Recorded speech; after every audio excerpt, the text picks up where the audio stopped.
En el video de hoy hablaremos sobre los principios pedagógicos de la educación física. Para esto abordaremos las perspectivas de dos autores, por un lado de Ana María Seibol y por el otro de Domingo Blázquez. Pero primero, para entender los principios de estos autores debemos entender qué es un principio. Principio viene del latín principium, que significa origen o inicio, pero desde una perspectiva filosófica o ética hace alusión a todas aquellas bases o fundamentos que cimientan una disciplina o teoría en específico.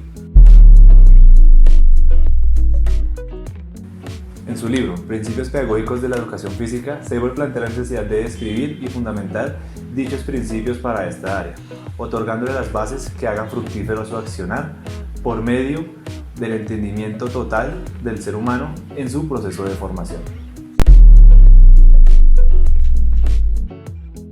El principio de adecuación a la naturaleza establece que los aprendizajes de esta área del saber, mayoritariamente motores, deben estar adecuados a la naturalidad del ser humano, es decir, deben comprender y guiarse por las leyes del movimiento humano y del cuerpo. Se caracteriza por evitar la estandarización de los movimientos humanos, asimismo como la dosificación de estos y la alternancia entre periodos de descanso y de ejercitación.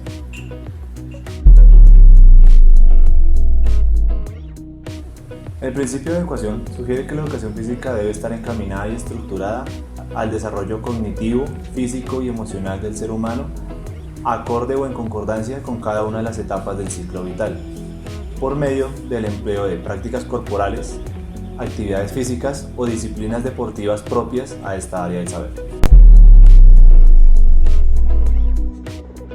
El principio de individualización es la búsqueda de la particularización del proceso educativo, es decir, una enseñanza individualizadora, para lo cual las temáticas a abordar o las tareas son adecuadas acorde a las posibilidades y limitaciones del ser humano para un desenvolvimiento óptimo del mismo.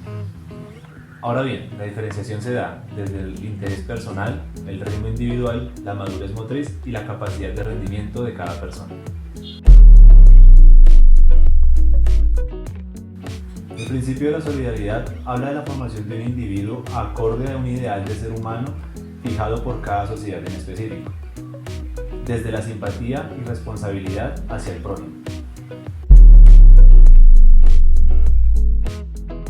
El principio de totalidad comprende al ser humano como una totalidad o unidad holística, razón por la cual la educación física debe preocuparse por incidir en la formación interdependiente de los individuos con los cuales interactúe. El principio de intuición y objetivación habla de que el docente de educación física, ante la progresión de su edad y disminución de habilidades, capacidades y aptitudes físicas, deberá ser realista y consecuente con cuáles actividades o clases puede realizar, en cuáles deberá realizar modificaciones y en cuáles deberá pedir ayuda a sus alumnos.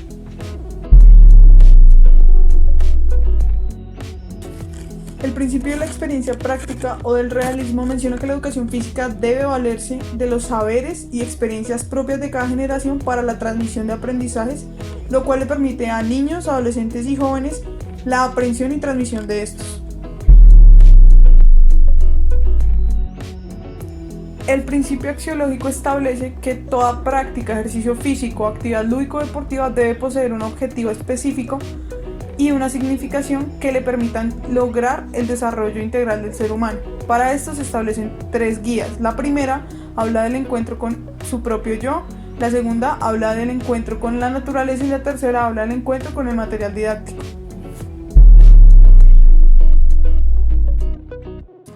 El principio de espontaneidad busca que los estudiantes participen de manera activa y creativa en los procesos o clases de educación física, por lo cual el docente deberá crear metodologías, métodos o didácticas que incentiven a los estudiantes a hacerlo.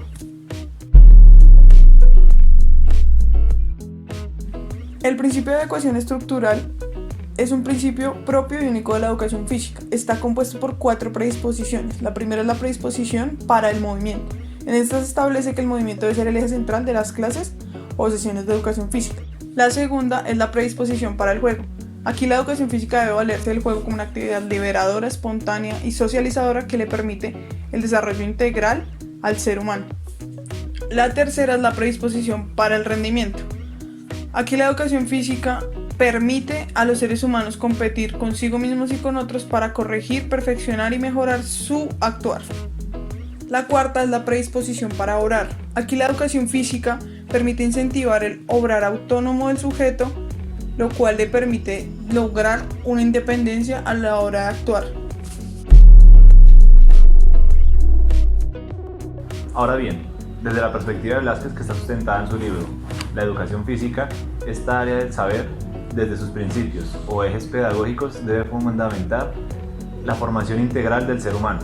Por esta razón, Velázquez plantea 4 ejes o principios fundamentales. El eje o principio funcional de la educación física hace alusión a la educación del movimiento, es decir, al proceso pedagógico que tiene incidencia en el desarrollo y perfeccionamiento de la motricidad general y específica del ser humano.